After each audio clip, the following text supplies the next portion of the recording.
에큐메니컬 선교 신학 좀 보도록 하겠습니다. 에큐메니컬 선교 신학은 이제 다른 말로 얘기하면 교회 협의회 선교 신학이라고도 WCC 교회 협의회 선교 신학이라고도 이렇게 얘기합니다. 그래서 에큐메니컬 선교 신학, 교회 협의회 선교 신학. 1910년도 에딘버러 세계 선교사 대회가 중요합니다. 그래서 이 1910년도는 아주 중요한 해입니다. 이 에딘버러 세계 선교사 대회. 그 이전에도 선교사 대회들이 많이 있어 왔고 계속 있어 왔지만 이 에딘버러 세계 선교사 대회는 아주 특별한 이 에큐메니컬 운동이 이렇게 태동되는 아주 특별한 운동이고 그 당시에 그 유럽의 기독교가 가장 강력했을 때 이렇게 모여가지고서 이제 우리가 힘 합치고 연합하면은 이제 우리 세대 내에 세계 복음화 다 끝낼 수 있다. 이러한 낙관주의가 자리 잡았던 그러한 때였다고 하는 것이죠. 선교를 위해서 아주 탁월한 지도자들이 나와가지고 이 수많은 이러한 이 복음의 하나님의 백성들을 연합시키는 겁니다. 하나가 돼. 우리가 선교하는데 중복되게 하지 말고 경쟁하지 말고 서로 이렇게 같이 협력해서 전 세계에 복음화하면은 우리 세대 내에 이제 복음화가 다 끝날 수 있을 거야. 이런 식으로 모였던 이러한 개신교의 선교 대회였다고 하는 것이죠. 그리고 존 모트라는 1865년, 1955년 이 사람이 의장이었는데 아주 탁월한 이러한 그 지도자였다고 하는 것이죠. 너무 사회 복음에도 치우치지 않고 근본주의에도 치우치지 않으면서 양쪽을 다 이렇게 오고 가면서 활동할 수 있었던 그런 리더였다고 하는 것입니다. 이 존 모트는 학생운동에서부터 출발했습니다. 학생 자원운동, 또 그러한 학생 자원운동부터 시작해서 YMCA의 리더십을 거쳐서 이제 이러한 에큐메니컬 지도자로 이렇게 또 활약을 했다고 하는 것이죠. 표어는 이 세대에 이르는 세계 복음화. 우리 세대, 한 세대는 20, 30년 아닙니까? 그 30년 내에 이제 다 끝난다는 거죠. 좀 충분히 할 수 있다는 이러한 아주 낙관론이 자리 잡았던 그런 이 대회였고, 그 수많은 엄청난 그 선교 당시에 이렇게 활동하던 선교 단체들을 다 모을 수가 있었다고 하는 거예요. 선교에 참여했던 모든 그런 이 사람들을 다 결집시킬 수 있었고, 또 이들이 충분히 준비하고 또 그 사전 작업을 통해 가지고서 이제 전략적인 것들을 같이 이렇게 의논하면서 또 협력했던 이후로는 이런 대회가 없었다고 하는 정도로 아주 가장 개신교의 그러한 응집력이 이렇게 폭발했던 그런 대회로 그렇게 기억되고 있습니다. 그래서 이 1910년 에딘버러 대회에 대한 평가, 선교에서 서구의 진보주의, 낙관주의, 심지어 식민주의 오만까지도 그 절정을 드러내고 있다. 그러니까 그런 식민주의의 그러한 이 어두운 구석이 있다 그랬죠. 계몽주의 그늘 아래에서의 영향을 받은 선교 얘기했을 때 이런 식민주의의 흐름과 같이 간 그런 면도 있어서 그것도 지금까지 계속 이 비판을 받고 있는데, 이러한 그렇지만 어쨌든 저쨌든 하여튼 이제 이 모든 것들이 이렇게 총합으로 이렇게 결정판으로 드러난 것이 이 에딘버러 선교사 대회였다는 거죠. 진보, 우리가 다 할 수 있다. 요게 이제 아까 얘기한 파워보트적인 이러한 사고방식, 이런 것들도 자리 잡고 있는 것을 보게 됩니다. 낙관주의, 심지어 식민주의의 오만까지도 절정을 드러내고 있다. 그래서 대형 사업체와 맞먹는 대형 교회를 또 요구하는 출발점이 되었다. 이렇게 교회도 이렇게 대형 교회를 요구하는 그런 출발점이 되었다는 거죠. 이렇게 상당히 같이 모여서 비즈니스 회의하는 것처럼 회의하고 그러면 전 세계 복음화도 다 가능하다는 식으로 이러한 우리가 다 할 수 있다는 이러한 자신감에 충만했던 이런 때였다는 거죠. 이 대회로부터 사업체를 모델로 삼는 교회 조직이 들어오기 시작하였고, 상당히 사업체 운영하듯이 이렇게 준비를 했다 그래요. 이렇게 미리 사전에 조사하고 설문지 돌려서 선교 현장에 보고 다 받고 그러면서 아주 이 사업체를 하듯이 이 사업을 하듯이 이 대회를 운영했다고 합니다. 특히 선교 사업과 기획이라는 면에서 이제 그러했다고 하는 것이죠. 그래서 이 대회는 성직자의 대회가 아니라 선교 대회였다는 거죠. 개신교의 선교운동은 언제나 여성을 포함하여 평신도들의 지도력이 꽃을 피운 하나의 장이 되었다. 그래서 평신도들, 이 존 모트도 평신도였습니다. 그 목사 안수를 안 받는 사람이죠. 평신도들이 지도력이 꽃을 피운 하나의 장이 되었다고 하는 것이죠. 평신도가 중요합니다. 1910년 에딘버러 선교사 공유회는 개신교 선교 활동을 위한 위대한 세기의 말에는 공동으로 가지고 있던 복음 전도의 열정과 목적이 여전히 있었다. 그래서 이때는 여전히 교회 안에서 백인 남성이 지도력을 발휘한 시대였지만 그 선교적 의견의 일치와 그렇지만 이제 1914년에 1차 세계대전이 일어나게 됩니다. 이거 끝나자마자. 그래서 이러한 낙관론이 다 이렇게 다 할 것처럼 했다가 이렇게 세계 1차 대전 서로 독일이랑 영국이랑 막 이렇게 유럽이 막 그런 일이 일어나게 되니까 이게 다 이제 그동안에는 이렇게 잠잠해지게 되는 거죠. 서로 죽이고 죽는 이러한 전투의 일부로 됐다고 하는 것이죠. 그래서 선교적 의견의 일치와 낙관론의 종지부를 찍은 자리였다. 이게 마지막이었다는 겁니다. 이때가 이제 마지막 낙관론이었고, 이후로는 1차 대전, 2차 대전, 그러면서 이제 오늘날까지 오고 있다고 하는 것이죠. 그러나 이 대회는 정교회를 포함하는 현대 에큐메니칼 운동의 시작을 알리는 자리이기도 했다. 그래서 이제 에딘버러 세계 선교사 대회의 후속 조직들, 그러니까 이런 세계 선교 대회가 이렇게 일어나면서 1914년 그렇게 1차 세계대전이 일어나면서 상당히 주춤했지만 이래서는 안 되겠다. 그래서 21년에 선교사협의회가 이제 결성이 됩니다. 그래서 후속 조직들로 21년에 국제 인터내셔널 미셔너리 카운슬 IMC가 이제 생겨나게 되죠. 그러면 25년에는 스톡홀름에서 모인 생활과 사역, 라이프 앤 워크 운동 세계대회. 우리가 좀 더 그냥 아까도 얘기했지만 너무 이렇게 전통 신학 이런 것에만 교리 이런 것에만 갇히지 말고 정말 삶과 이 일터에서 어떻게 우리가 크리스찬으로서의 그런 사회적 책임을 감당하느냐 이런 것들을 우리가 함께 모여서 같이 논의해야 되겠다 하는 것이 바로 이제 라이프 앤 워크 운동이 조직이 또 하나 생겨나게 된 거죠. 1925년 스톡홀름에서. 그래서 특히 이제 세계 대전을 치르는 이 경험이 이제 많은 그리스도인들로 하여금 사회적이고 정치적인 문제들에 대하여 좀 더 직접적인 책임을 져야 한다는 방향으로 움직이게 하였습니다. 세계대전 치러보니까 믿는다는 사람들끼리 막 싸우고 총불이 겨누고 이런 끔찍한 일들을 이렇게 일어나는 것들을 보면서 이거 어떻게 된 거냐. 신학이라고 하는 것이 이게 어떻게 이런 식으로 그 삶과 또 이렇게 내가 하는 일에 어떻게 나타나야 되는 것인가. 이러한 좀 더 이렇게 사회적인 책임을 우리가 크리스찬으로서 세상의 빛과 소금이 돼야 되는데 이런 걸 감당해야 되지 않겠느냐. 그러니까 다양한 교회들이 당면한 사회적이고 국제적인 문제들의 해결을 위하여 함께 실질적인 일을 하기 위한 협력을 추구한 것이 라이프 앤 워크 운동 세계대회였다고 하는 것이죠. 또 이제 에딘버러 세계 선교사 대회 후속 조직들 가운데 1927년에 로잔에서 모인 신앙과 직제, 페이스 앤 오더 세계대회가 있습니다. 그래서 여기에서는 신학적인 일치와 연합을 도모했습니다.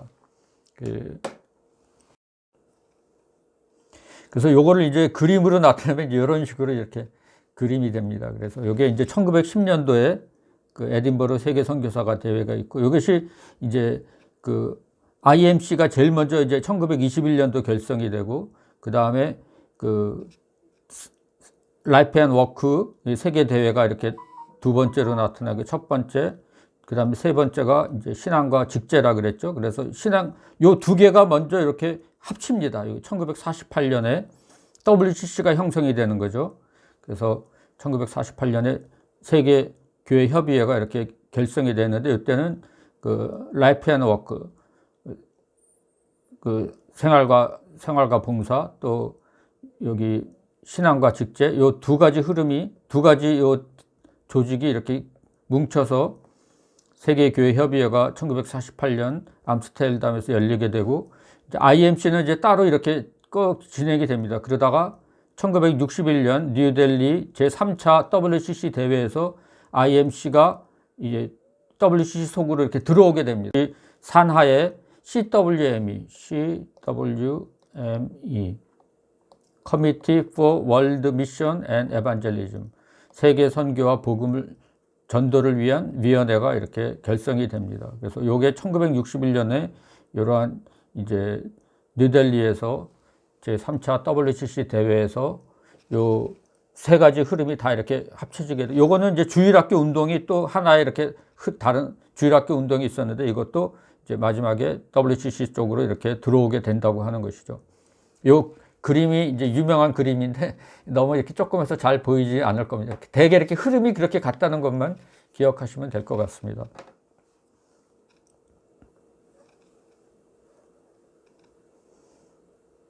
그래서 이제 IMC가 1921년 결성됐다 그랬는데, 그래서 1928년에 제2차, 1차는 아까 21년에 이제 IMC가 이제 결성이 되고, 2차 예루살렘에서 제2차 국제선교협의회 대회가 열리게 됩니다. 그래서 여기에서 벌써 이제 전도와 아까 얘기했죠. 이 전통적인 이게 선교 개념이라 그랬죠. 사회적 행동, 이거는 소셜 가스펠에서 이렇게 강조했던 내용인데, 이러한 전도와 사회적 행동을 구분하는 것이 아니라 상호 통합함으로 포괄적인 선교를 해야 할 것을 내세웠다. 그리스도의 복음은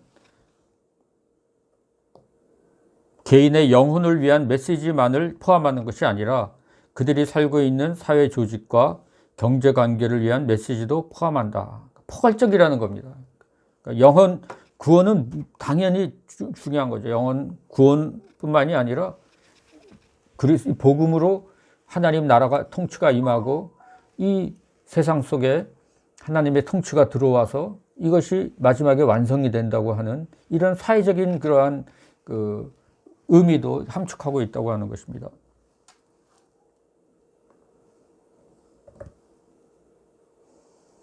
그래서 근데 이때 이제 호킹이라는 평신도 보고서가 나옵니다. 호킹이라는 사람이 이제 선교를 한번 좀 그동안에 이렇게 선교가 쭉 시행되어 왔는데 한번 선교를 한번 좀 평가해 보자. 이 사람은 그 평신도 보고서 나오는데 이것이 선교의 재고, 다시 한번 생각해 보자는 게 재고 아닙니까? 그래서 이 호킹은 하버드 대학교의 철학 교수이고 그 평신도 대표였습니다.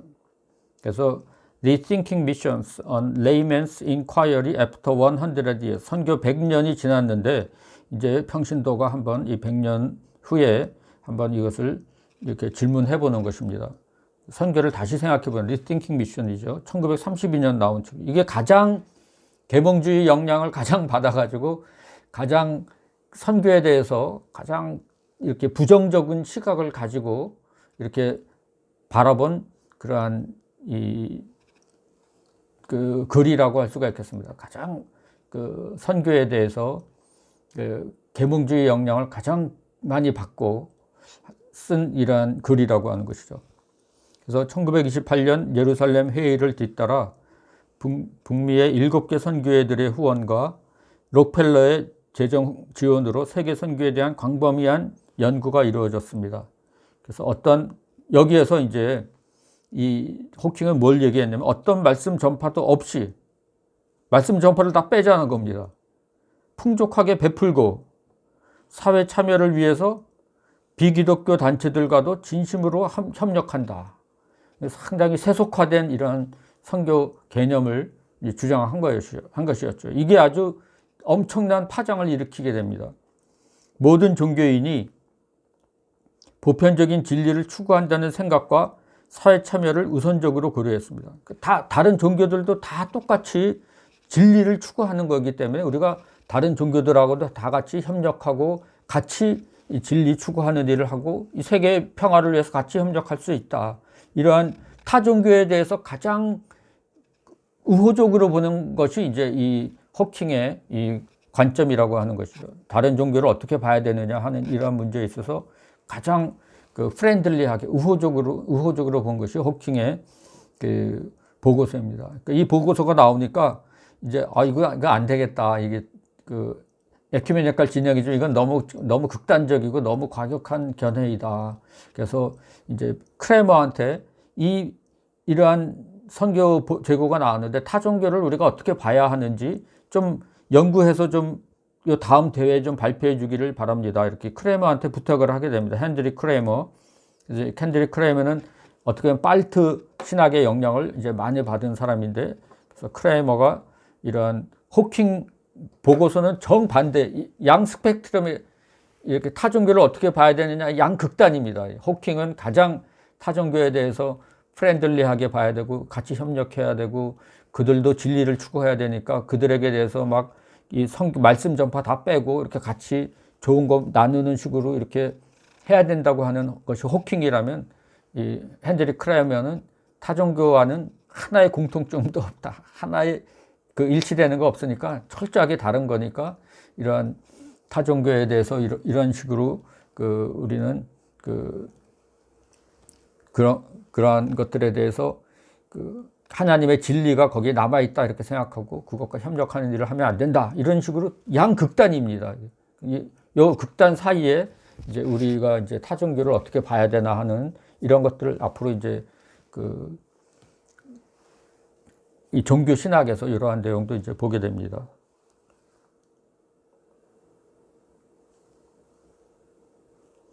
그래서 이제 기독교와 타종교의 관계가 이제 문제로 대두가 된 거죠. 호킹의 보고서 때문에.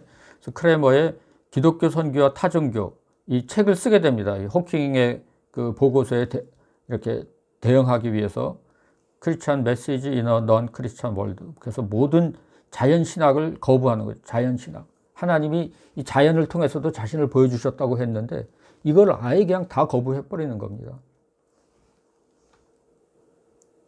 그래서 기독교 계시만이 유일한 것이므로 복음과 세상의 다른 종교와는 어떤 연속성도 없다. 어떠한 공통점도 없다는 거죠. 완전히 다른 체제라는 겁니다. 그렇기 때문에 기독교 복음을 증거하는 데 있어서 뭐 다른 데서 뭐 가져오고 뭐 이럴 거 없다는 거죠.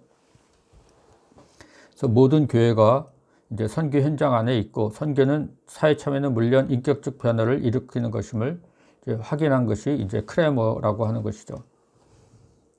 오늘날 그 당시에 벌써 모든 교회가 선교 현장 안에 있고, 그래서 선교는 사회 참여는 물론 인격적 변화를 일으키는 것임을 이제 확인한 것이 크레머의 그 글이었습니다.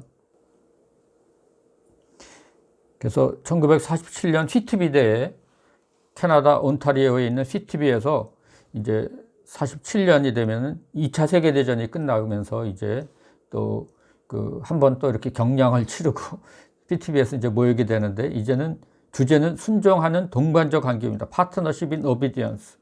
파트너가 돼야 된다는 거죠. 그러니까 이제는 파트너 선교라는 것입니다. 그래서 같이 협력해야 되는 파트너라는 것이죠. 내가 대장이고 너는 쫄병이니까 넌 내가 하는 대로 이렇게 내가 명령하면 넌 그대로 따라해. 이게 이제 그 이전에 서구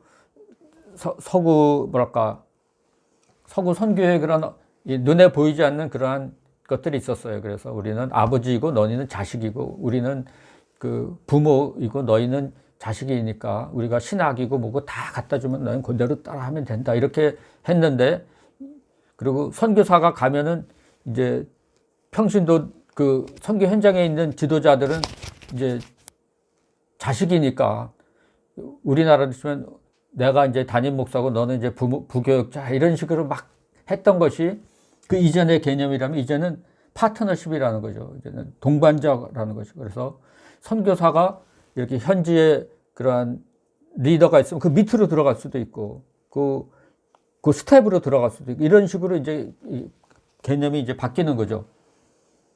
그래서 동반자로서 이제 같이 가야 된다는 거죠. 복음 전도와 이제 선교의 범위가 상당히 넓어졌죠. 복음 전도, 전통적인 이 선교 개념에서 사회 참여를 이렇게 포함해서 이 선교도 포괄적인 선교 개념으로 이렇게 늘어나면서 동반자가 돼야 된다는 것이죠. 파트너가 돼야 된다고 하는 것입니다. 1948년 암스테르담에서 세계교회 협의회 첫 회합이 열리고 네덜란드 신학자 비서트 후프트가 총회의 총무가 이게 됩니다.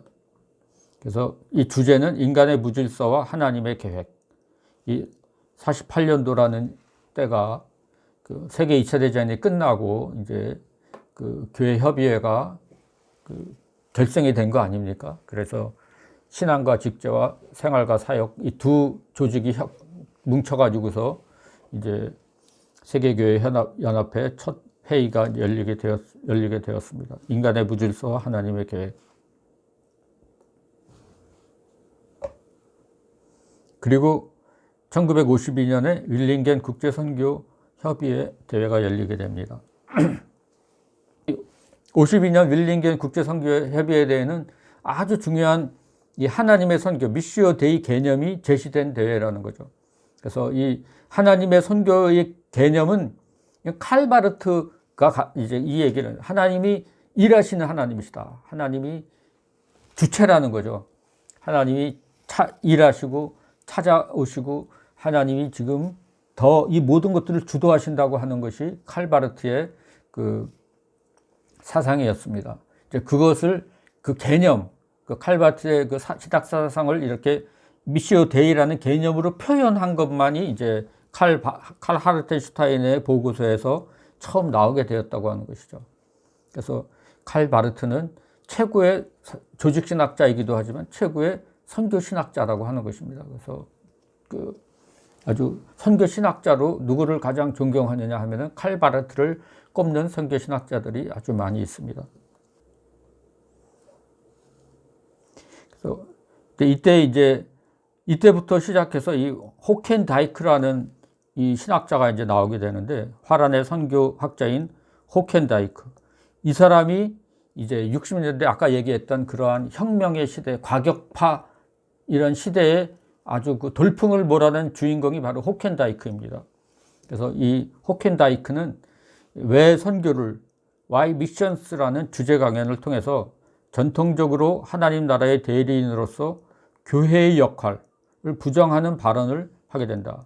교회는 소망, 교회는 이 세상의 소망이라는 게 우리 이 하나님의 백성들의 그런 입장인데, 이 호켄다이크는 이 교회는 이거는 소망이 없다는 거예요. 교회는 상당히 교회를 부정적으로 평가하게 됩니다.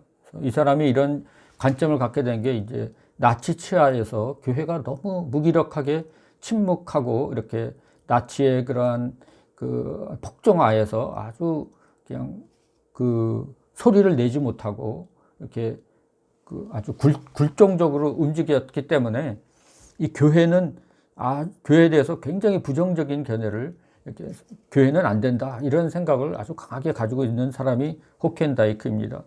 그래서 교회는 사도적인 교회로서 세상을 섬기기 위해 존재하는 것이요, 세상 속에서 하나님의 샬롬을 성취하는 도구로서 존재 의의를 가집니다. 그래서 교회는 세상보다 앞서 있는 것이 아니라 세상을 섬김으로 세상을 변화시키는 하나님의 샬롬의 역사의 한 도구에 불과하다.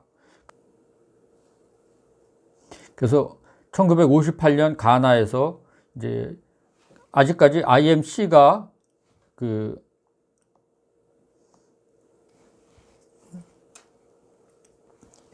국제 선교사 협의회라고 그랬죠. 인터내셔널 미셔너리 카운슬, 국제 선교사 협의회. 이게 이제 1958년 마지막 국제 선교사 협의회입니다. 61년 3년 후에는 합치는 거죠. 이제 IMC도 이제 WCC 속으로 이렇게 들어가는 거죠. 그래서 여기에서는 선교와 교회 사이의 연합, 유니티 비트윈 미션 앤 처치, 미션 선교회들과 교회가 하나가 돼야 된다고 하는 이러한 얘기를 하게 됩니다. 그래서 IMC는 이제 그게 결국은 조직적으로도 IMC 선교사 협의회와 또 교회를 대표하는 WCC가 이렇게 그 연합하게 되는 것으로 나타나게 되는 거죠. 선교와 교회 연합이 이제 이러한 조직적으로는 IMC와 WCC의 연합으로 이렇게 논의가 되는 것입니다. 그래서 IMC는 WCC와 합하는 제안을 논의합니다. 그래서 당시 IMC는 WCC와 여러 프로그램들을 함께 하였으며 긴밀한 관계를 맺고 있었습니다. 그래서 그러면 합하자는 것에 대해서 압도적인 다수에 의해서 수용이 됩니다.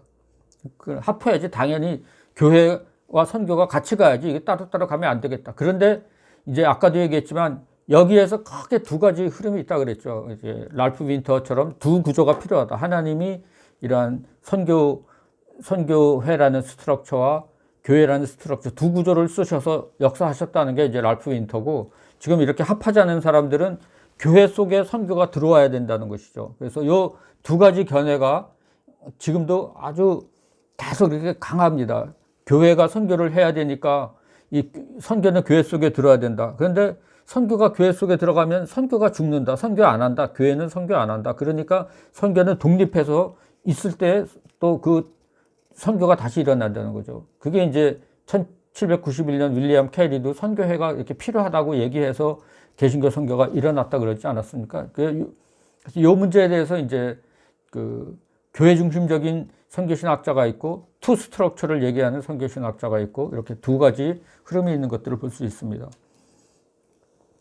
그러니까 당시에도 이러한 투 스트럭처적인 이런 사고 가진 사람들이 있었죠. 반면에 신학적으로 보다 보수적인 선교 회비애들은 선교와 교회를 통합하는 견해를 거부하였습니다. 왜냐하면 교회가 선교 안 한다는 거죠.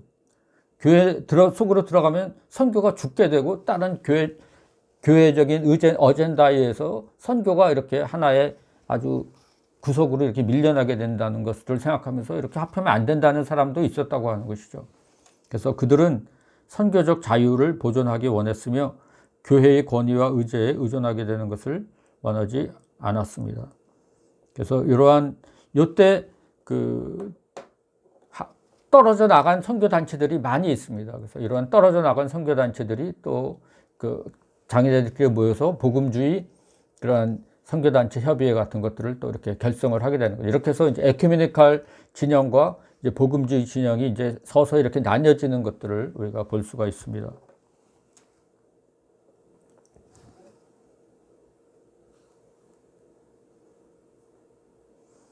그래서 1963년도, 60년도가 됐습니다. 아까 제가 얘기했죠. 60년대가 이렇게 아주 그 광풍의 시대라 그러지 않았습니까? 다 막 식민지 독립하고 막 전 세계적으로 막 그 소요가 일어나고 공산주의 혁명 막 일어나고 막 그러한 학생의 혁명이 일어나고 아주 치열한 세속화 시대였다고 하는 것이죠. 1963년 멕시코 시티에서 세계교회협의회에 이제는 세계선교와 전도 분과대 CWME로 들어갔다 그랬죠. 그 전까지는 IMC 대회였는데 이제는 그 IMC가 WCC 산하로 들어가면서 WCC 산하의 한 기구가 되는 거죠. 세계선교와 전도 분과가 된 거죠. 한 분과가 된 겁니다. 그래서 1963년에 이 세계선교 전도 분과 대회가 이제 열리게 됩니다. 그래서 61년 WCC 3차 대회에서 WCC와 IMC가 합하면서 기존의 IMC가 WCC 산하의 CWME로 들어가게 됩니다. 커미티, 위원회죠. 세계선교와 전도위원회로 이렇게 그 산하에 들어가게 됩니다. 그래서 그렇지만 벌써 이 대회는 호켄다이크의 하나님의 선교, 그러니까 하나님의 선교도 미시오 데이도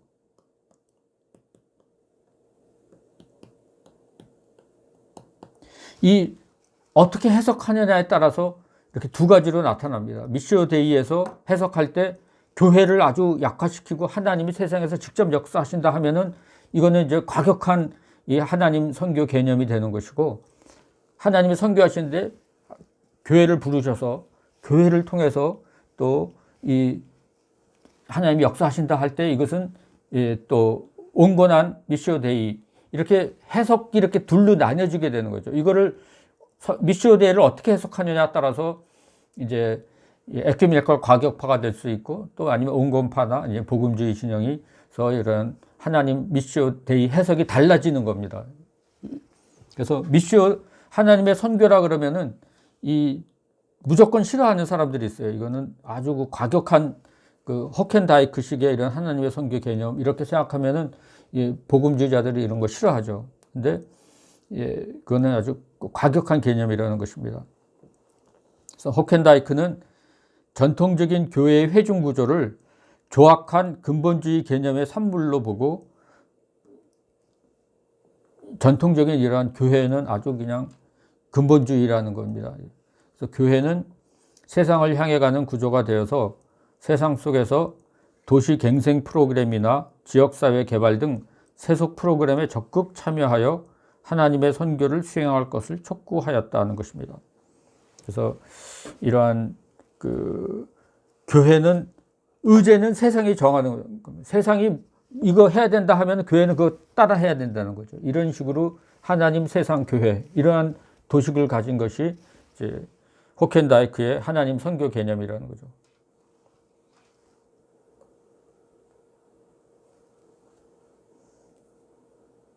그래서 멕시코 시티의 세계교회협의회의 세계선교 전도 분과 대회에서는 이제 여기서 또 이때 중요한 것은 지리적인 선교 개념에서 이제 모든 곳에서 모든 곳으로의 선교 개념으로 이제 바뀌게 되는 미션 인 식스 컨티넨트. 그러니까 그 전에는 서구 세계에서 비서구 세계로 가는 것이 선교였는데 그것이 아니라 from everywhere to everywhere 모든 곳에서 모든 곳으로 이제 선교가 가는 육대륙에서의 선교. 모든 것이 다 선교 현장이고 또 모든 것이 다 선교 파송국이라고 하는 것이죠. 그래서 68년 이게 이제 이거를 알아야 68년 웁살라 대회 이게 제일 중요합니다. 여기에서 이제 완전히 이제 60년대 결정판입니다. 이제 에큐메니칼이 어디까 얼마나 멀리 갈 수 있는가 하는 것들을 이제 보여준 게 이 웁살라 세계교회 협의회였다고 하는 거죠. 1968년. 여기에서는 이제 고전적인 선교의 정의, 아까 얘기했던 구두 선포, 전도와 또 지리적 선교 개념 이런 것들과 이제 결별하고 자신들의 선교 신학을 정립을 하게 됩니다. 그래서 이러한 방향 설정은 향후 WCC 소속 교회들의 선교 사역에 결정적인 영향을 미치게 됩니다.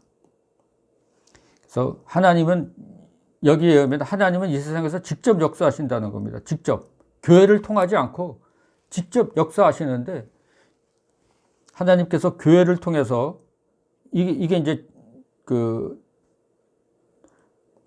보다 이렇게 전통적인 견해죠. 교회를 통해서 세상에서 역사하신다는 전통적인 도식은 하나님께서 세상에서 역사하시고 교회는 이에 순종하고 따라가야 한다는 구조로 바뀌게 되었습니다. 아까 얘기했듯이 이제 교회가 세상 밑으로 들어가는 거죠. 그래서 교회는 하나님의 행동하심에 따라 세상을 위해 존재하는 것이므로 세상이 교회가 행하고 논의해야 될 의제를 제시한다는 겁니다. 이게 에큐메니칼이 아주 가장 과격하게 나갔던 때가 68년입니다. 그래서 하나님 교회 세상에서 하나님 세상 교회로 이렇게 교회와 세상의 순위가 이렇게 뒤바뀌어진 것이 이런 웁살라 대회였다고 하는 것이죠. 그래서 오늘날 세상의 필요는 유색인종의 해방, 산업사회의 인간화에 대한 관심, 농촌사회 발전을 위한 갖가지 시도, 직장 윤리의 추구,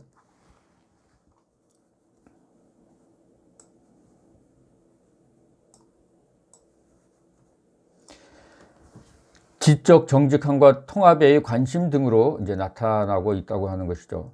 그래서 선교는 그리스도를 모델로 한 새로운 인간성의 참여이다.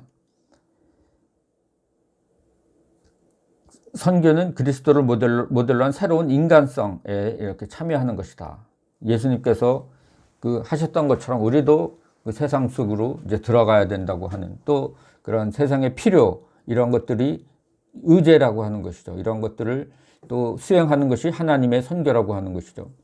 그리스도는 참된 인간이고 새로운 인류의 머리이시므로 오늘날 선교의 목표는 그리스도의 인간성을 지향하는 인간화가 되어야 한다. 그래서 선교의 목표를 인간화로 이렇게 규정한 대회가 웁살라 대회였다고 하는 것입니다. 그래서 이러한 교회론이 이렇게 약화되면서 또 전도가 이렇게 약화되면서 이러한 사회 정의를 위한 세상 속의 참여 이것이 선교라는 개념이 이제 웁살라 대화에서 가장 이렇게 분명하게 이제 그것이 정립이 되었다고 하는 것이죠. 웁살라는 어떻게 보면 이제 WCC 총회인데 웁살라 총회죠. 세계교회협의회 웁살라 대회였는데, 그 이어서 이제 번갈아 가면서 열리는 73년 태국 방콕에서 열린 세계 선교와 전도 분과, WCC 내에 한 분과로 들어갔다 그러지 않았습니까? IMC가, 국제 선교사 협의회가 이제 통합이 되면서 이제 WCC 산하의 한 그 위원회로 이렇게 분과로 들어갔다 그랬는데, 이제 그러한 그 CWME, 그것이 그 위원회, 그 Committee for World Mission and Evangelism, CWME 대회, 그게 1974년 태국 방콕에서 열렸는데, 그 주제가 오늘날의 구원입니다. Salvation Today. 오늘날의 구원이 뭐냐? 이게 바로 사회정의를 부르짖고 사회정의를 실현하는 것이 오늘날의 구원이라고 하는 것이죠. 하나님의 선교 사상에 해방의 주제를 포함시켜서 선교를 경제정의 구현, 모든 사람이 다 같이 잘 사는 경제정의, 누구 압제하고 수탈해가고 한 이런 게 식민지 수탈, 뭐 이러한 또 이렇게 사회 가진 자들의 그런 수탈, 이런 것으로부터 경제 정의를 구현하고 정치적인 속박으로부터의 해방으로 규정을 했다고 하는 것이죠.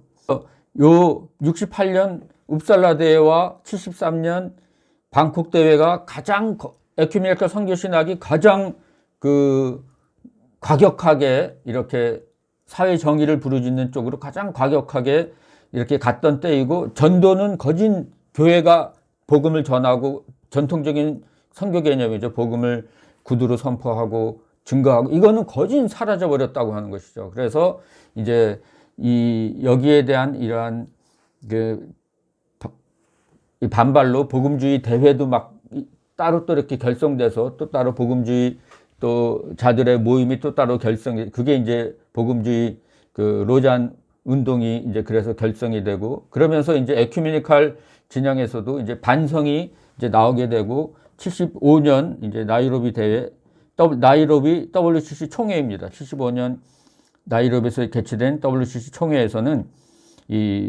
그러한 반성이 나오게 되는데, 그래도 아직도 그 한편에서는 이러한 68년, 73년의 그런 논의가 이제 계속 이어지고 있는 것들을 보게 됩니다. 점진적인 개발의 방법으로는 근본적인 문제의 해결이 되어지지 않고 사회의 구조를 바꿔야 된다는 거죠. 사회의 구조를 근본적으로 바꾸는 해방 혹은 혁명이 신학적 대안이라고 하는 것입니다. 그래서 그렇지만은 이제 여기에서 이제 다시 아까 얘기한 것처럼 복음 전도의 중요성에 관련된 문서가 이때 발표가 됩니다. 이런 복음 전도가 왜 다 빠졌냐, 이런 비판에 대해서 의식을 한 거죠. 그래서 복음 전도의 중요성에 관련된 중요한 문서가 이때 발표됩니다. 그래서 그 이전까지 사회 구원만을 강조하던 흐름에서 이제 복음 전도의 중요성을 동시에 강조하면서 두 가지가 같이 추구되어야 할 목표로 흐름의 변화가 일어나기 이제 시작한다고 하는 것이죠. 그래서 요때부터 이제 통전적 선교로 이제 방향이 이렇게 틀어지지만은, 그래도 여전히 이러한 사회에 대한 관심, 사회적인 책임, 또 사회를 이렇게 그 구조를 근본적으로 바꾸는 이러한 해방 또는 이러한 혁명, 이런 것들에 대한 이러한 또 에큐메니컬 선교 신학에서 이렇게 자리를 차지하고 있는 것을 보게 됩니다. 그래서 그렇지만 이제 이 68년 75년 그 이후로의 이러한 에큐메니컬 흐름이 이제 굉장히 어떻게 보면은 그 사회 정의를 부르짖는 이런 쪽으로만 이렇게 이런 흐름이 이제 굉장히 또 강조되면서 80년 멜버른 대회에서도 하나님은 가난한 자들을 더 선호적으로 선택하신다는 거예요. 가난한 자들에게 복음이 증거된다는 것처럼 하나님이 편애하신다는 거예요. 가난한 자들에 대한 선호적인 선택. 하나님이 가난한 자를 선택해서 하나님의 또 이 복음이 그들에게 전거되고, 또 그들이 하나님의 또 하시는 일에 또 그렇게 부름받고 또 쓰임 받는다고 하는 이러한 가난한 자들에 대한 선호적인 선택, 이런 주장이 이제 나오게 되죠. 당신의 나라가 임하소서라는 주제를 반영해서 그 대회는 가난한 자들과 가난한 자들의 교회가 하나님의 선교에서 차지하는 특별한 역할을 이제 강조합니다. 그래서 80년대 이때는 이제 해방신학의 그런 시대이죠. 그래서 남미 해방신학의 영향을 받아서 참가자들은 하나님 나라 메시지의 급진적 측면을 강조하였으며, 그것이 하나님 나라의 메시지, 아까 미시오 데이 하나님 나라의 메시지의 급진적 측면을 강조하였습니다. 세상에서 직접 역사하신다는 거죠. 교회는 그거 하나님이 역사하니까 지금 뭐 그런 해방운동, 혁명운동을 통해서 역사하니까 교회는 그거 지원하고 거기 참여해야 된다 하는 식의 이러한 그 급진적인 이러한 흐름, 이런 것들에 대해서 전통적인 선교학적 선교 프로그램에 던지는 심각한 도전, 전통적으로 복음 전하고 교회가 했던 이러한 선교 프로그램에 이게 아주 심각한 도전을 이렇게 제기했다고 하는 것입니다. 1983년 밴쿠버 총회에는 종교적 이념적으로 다원화된 세계 안에서 살고 있음을 전제하고 다른 신앙을 가진 사람들 사이에서도 이제 다른 신앙을 가진 사람들의 사이에서도 하나님께서는 종교적 진리를 찾는 일에 창조적으로 일하고 계심을 인정해야 한다는 주장이 제기됩니다. 종교 그러한 다원 상황 속에서 이제 이러한 타종교인들을 어떻게 우리가 봐야 되느냐. 근데 이제 밴쿠버 총회에서는 그런 타종교를 가진 사람들 사이에서도 하나님께서는 또 일하고 계심을 인정해야 한다고 하는 이러한 주장들이 이제 나오기 시작했다고 하는 것입니다. 그래서 앞으로 이렇게 살펴보겠지만 종교 신학이 아주 선교 신학에서 가장 어렵고 가장 힘들고 난해하고 그러면서도 가장 중요한 부분이 되고 있다고 하는 것입니다.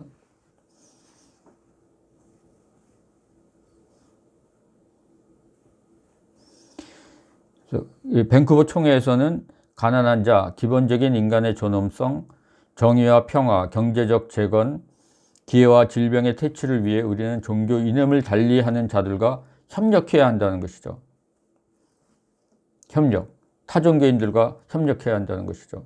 그것도 상호 존경과 동등한 권리 그리고 동등한 의무라는 기초 위에서 그렇게 협력해야 한다고 하는 이러한 내용들이 이제 강조가 됩니다.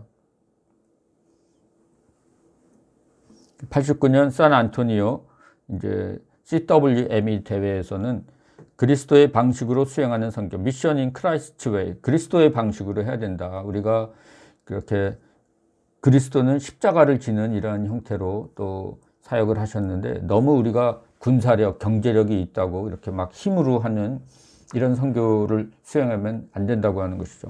그래서 이 대회는 기독교와 다른 종교 간의 관계를 설명하는 합의문구로 인해 아주 유명해졌습니다. 우리는 합의문구는 예수 그리스도 이외의 다른 구원의 길을 가리킬 수 없다. 동시에 우리는 하나님의 구원하시는 능력을 어떤 식으로든 제한할 수 없다. 이게 이제 합의문구라는 거죠. 다른 종교의 관계를 설명하는 예수 그리스도 이외의 다른 구원의 길을 가리킬 수 없다. 성경적이죠. 그렇지만 하나님의 구원하시는 능력을 어떠한 하나님이 하시는 일을 우리 다 알 수 없다는 거죠. 그래서 그러한 것들에 대해서 제한할 수 없다 하는 식으로 이런 문구를 만들어냈다고 하는 것입니다. 1991년 캔버라 총회, 이제 91년도로 이렇게 넘어가게 됩니다. 그래서 이때 이제 성령론, 주제나 분과별 소주제까지 모두 성령론으로 일관했습니다. 근데 성령론인데 조금 종례처럼 선교와 관련된 주제는 보이지 않고 성령론으로 갔는데 그런 건 참 좋은데 너무 좀 지나친 뭐랄까, 제가 상황화에 대한 얘기도 몇 번 했지만은 지나친 상황화라는 게 굉장히 비판적으로 우리가 성경적으로 조심스럽게 해야 되는데 이게 지나치면 문제가 된다 그러지 않았습니까? 주제 강연자로 나온 한국의 정현경 교수의 강의는 한국적 초혼제, 초혼하는 그거 막 퍼포먼스를 한 거예요. 그 무대에서, 강당에서. 그거를 예배라고 이렇게 막 그렇게 한 겁니다. 연출함으로써 이제 결정적으로 이제 그것을 보면서 이게 뭐 에큐메니컬 운동이 뭐 이런 식으로 가냐 그래가지고 이제 결정적으로 많은 사람들이 더 이렇게 빠져나가는 이러한 계기를 만들었는데 아주 사례로 이렇게 볼 수가 있겠습니다. 96년 살바도르의 CWME 대회에서는 이제 복음과 문화, 가스펠 앤 컬처라는 주제를 가지고 이제 1996년에 살바도르에서 CWME 대회가 열렸습니다. 그래서 1989년이 아주 굉장히 중요한 해입니다. 1989년 베를린 장벽이 무너진 해입니다. 그 이전까지 공산주의와 이제 그 민주 진영 이렇게 둘로 나뉘었다가 이제 공산주의가 무너지는 게 베를린 장벽이 이렇게 붕괴되면서 이제 세계가 하나의 그런 거대 시장으로 이렇게 통합되는 이런 사건입니다. 베를린 장벽의 붕괴. 그래서 세계 정치의 변화와 문화적, 종족적 정체성으로 인한 격렬한 갈등으로 인해 이제 문화, 이제 그 이전까지는 두 블럭이었죠. 공산주의, 자본주의 이렇게 두 블럭이었는데 이게 무너지면서 이제 각 그 안에 있던 종족 무슨 다 일어나는 겁니다. 이런 것들이 그 안에서 이렇게 눌렀던 그러한 각 종족 정체성, 문화적 정체성 이런 것들을 가진 민족, 종족들이 이제 다 일어나기 시작하면서 이 문화에 대한 이 새로운 성찰이 요구되었습니다. 그래서 문화화에 대한 이 방콕의 입장을 다시금 수긍하면서 살바도르 대회는 하나님의 선물로서의 문화의 부요함을 내세웠지만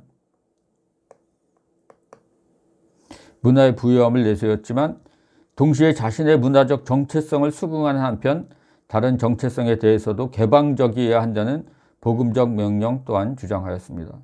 그래서 여기서 이렇게 복음과 문화를 다루지만은 이게 이렇게 참 굉장히 복합적인 이러한 이 관계라고 하는 것이 복음과 문화의 그 관계를 한 가지만으로 얘기할 수 없는 아주 그 복합적으로 이렇게 얽혀 있는 주제라는 것들을 이제 다시 한번 이러한 그 논의에서 다시 한번 이렇게 볼 수가 있었습니다. 명확한 그러한 이 정리 이런 것들은 참 힘들었다고 하는 것이죠.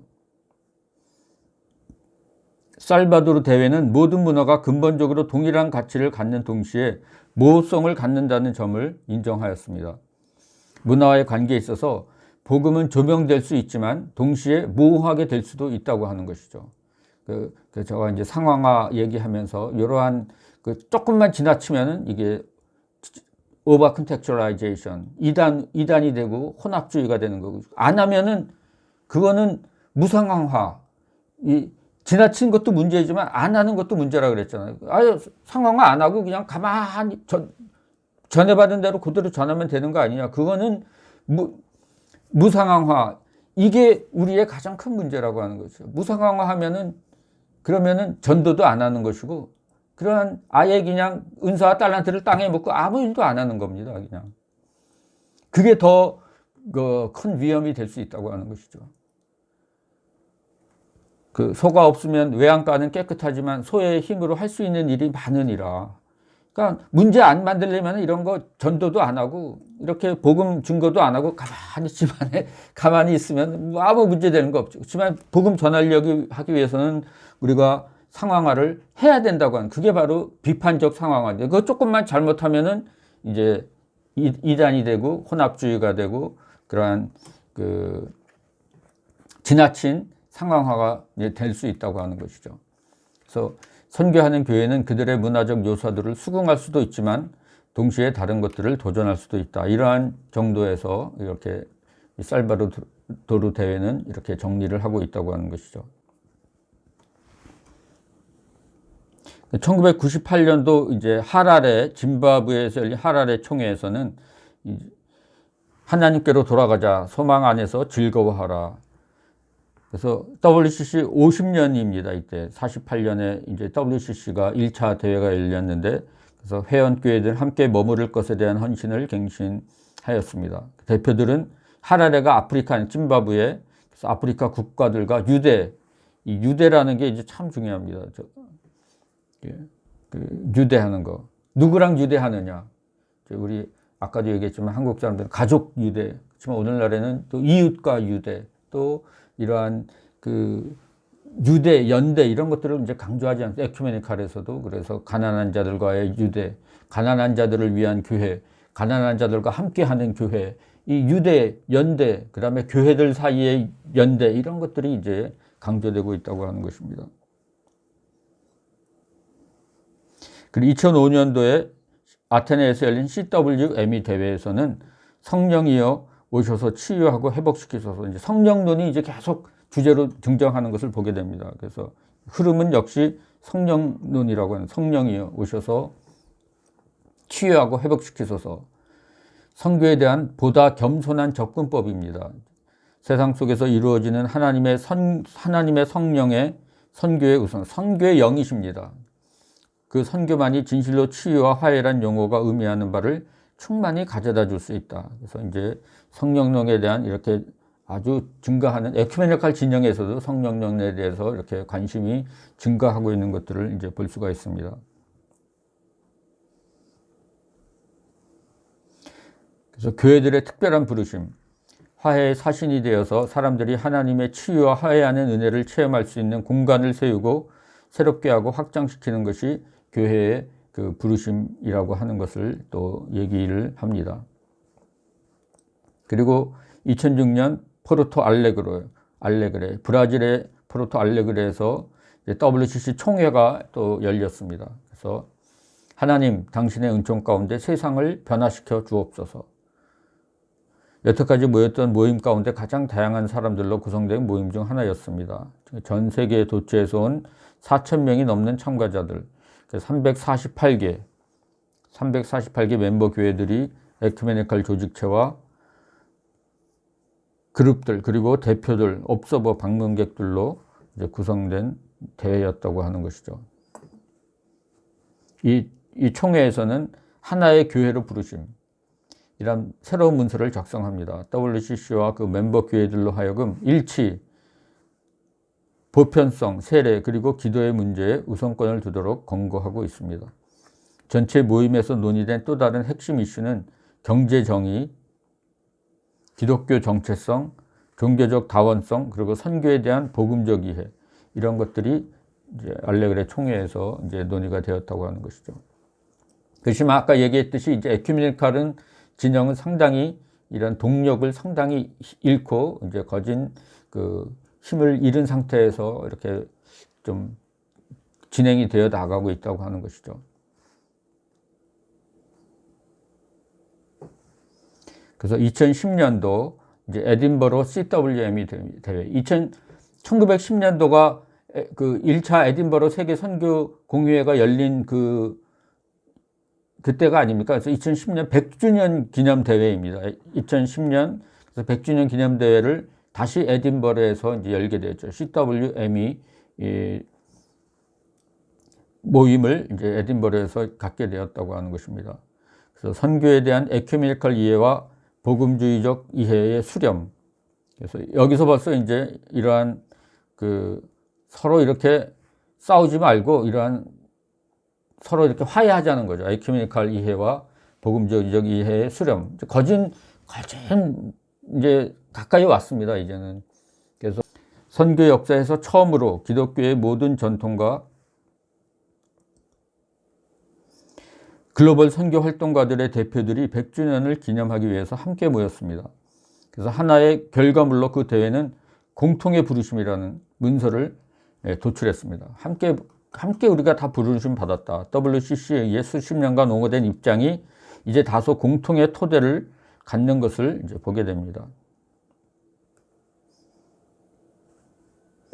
그래서 이제 공통 토대가 이제 세 가지가 이제 공통 토대로 이제 얘기가 되고 있습니다.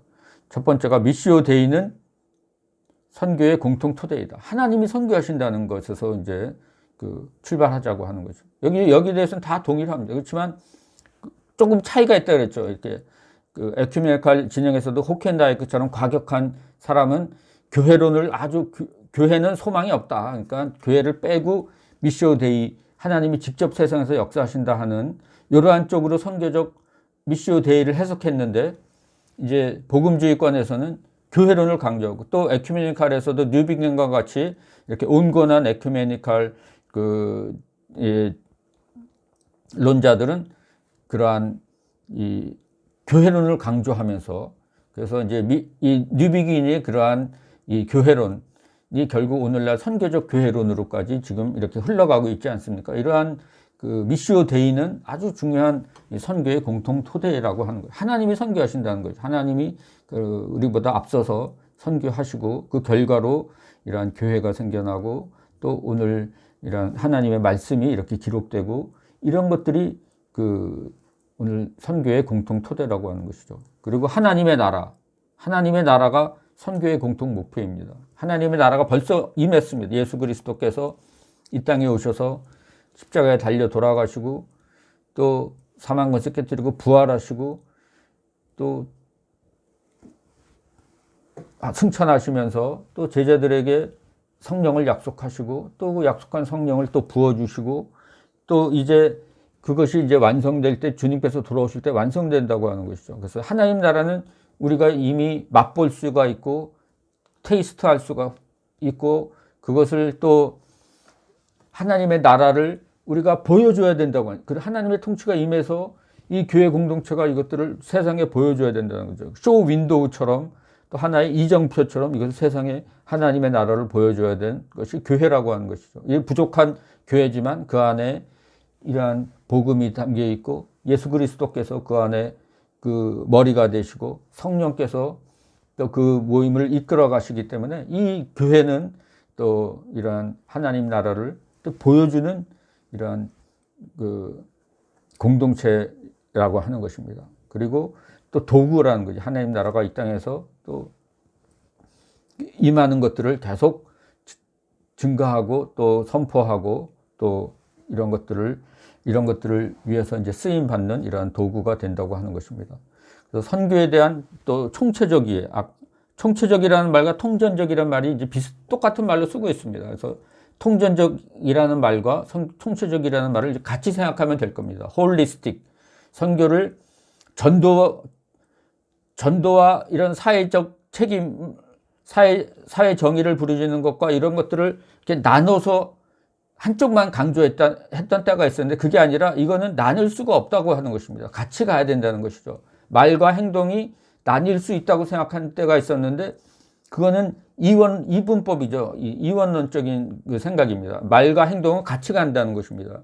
그래서 진정한 그러한 그 사랑은 말로도 표현되지만 또 그것이 실천으로 행동으로도 나타나는 것처럼 또 이러한 그 사회 정의라고 하는 것도 그것이 그 전도와 분리되어서 이렇게 사회 정의만 부르짖으면 그거는 그냥 인류애적인 그냥 사업이 되지 이게 선교는 아니라고 하는 것이죠. 그런 면에서 이러한 선교에 대한 총체적 이해 그리고 실천 이것은 선교의 공통된 방법이라는 거죠. 이거 아주 중요한 복음주의 쪽도 그렇고 에큐메니칼 진영도 그렇고 다 이러한 총체적으로 해야 된다고 하는 데 있어서는 양쪽이 다 이렇게 그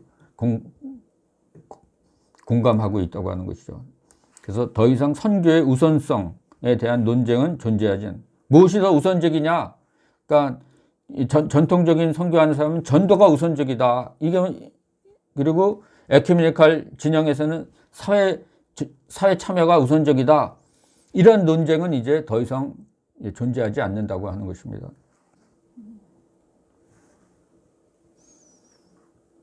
그리고 상황화, 제가 이제 상황화를 이제 강조한다 그랬는데 상황화는 공통된 신학적 과제이다. 그래서 왜냐하면 에큐메니컬과 복음주의 진영 모두 서구 교회와 선교 단체에 의한 신학적 의제, 자원 그리고 리더십의 지배가 여전히 작용하고 있다는 거예요. 아직도 서구 신학 일변도라는 거예요. 우리 신학 커리큘럼 여러분들 공부하는 건 다 이게 서구에서 이렇게 그대로 넘어온 커리큘럼에 의해서 우리가 지금 공부하고 신학 훈련 받고 있는데 여기에서 이제는 그 상황화를 꼭 해야만 된다고 하는 것이죠. 그래서 지구촌 남쪽에 존재하는 교회들이 글로벌 에큐메니칼 운동과 이 지구촌 남쪽에 이제 비서구 세계 교회라는 거죠. 이게 이제 비서구 교회들을 얘기하는 것입니다. 글로벌 에큐메니칼 운동과 복음주의 운동을 이끌 책임을 갖는 것은 시간 문제. 벌써 지금 이렇게 갖고 있습니다. 우리가 생각하는 것보다 빨리 세상은 바뀌고 있어요, 지금. 그래서 지금은 이렇게 그 나이지리아의 목사님이 이제 막 그러한 그게 나올 거지만 우크라이나에서 가장 큰 교회를 하는 목사님이 아프리카에서 오셔서 목회하는 분이 또 우크라이나에서 가장 큰 교회를 지금 담임하고 그 교회를 이끌어가고 있다고 하는 것이죠. 그래서 2013년 부산 총회 생명의 하나님 우리를 정의와 평화로 이끄소서. 정의, 이제 에큐메니칼에서는 정의, 평화, 이게 이제 그러한 아주 중요한 흐름이라 그랬는데, 여기와 이런 것들이 이제 부산 총회에서도 그대로 이어지는 것들을 이제 볼 수가 있습니다. 그렇지만 여기 이제 한국이라는 특수성을 고려해서 그러한 이 한국의 이 분단 상황, 여기에 대한 이러한 그 언급이 이러한 또 그 메시지로 이렇게 공표되는 것들을 볼 수가 있습니다. 그래서 한국에서 일치를 추구하는 경험이 세상의 소망의 표징임을 공표한다. 이곳이 세상에서 분리된 유일한 장소가 아니다. 가난과 부함, 행복과 폭력, 복지와 전쟁 가운데 이곳만이 세상에서 분리된 유일한 장소가 아니다. 우리는 척박한 실제에 눈을 감아서도 안 되고 하나님의 변화시키는 일로부터 우리의 손을 거두어 들여서도 안 된다. 세계교회협의회는 한반도에 있는 사람들과 교회들 그리고 정의와 평화를 위해서 투쟁하는 모든 사람들과, 여기도 연대한다는 말이 나오죠. 네. 연대한다. 그래서 이렇게 부산 총회가 이런 식으로 그러한 아주 우리나라에서 이러한 피켓팅하고 하는 이런 속에서 이렇게 또 진행이 되고, 그러면서도 또 이렇게 복음주의 교회들이 이 총회를 위한 이러한 뭐랄까 후원 이런 것들을 또 해가지고 이것이 이제 한국에서 열리고 하는 이러한 또 현실이었다고 하는 것입니다.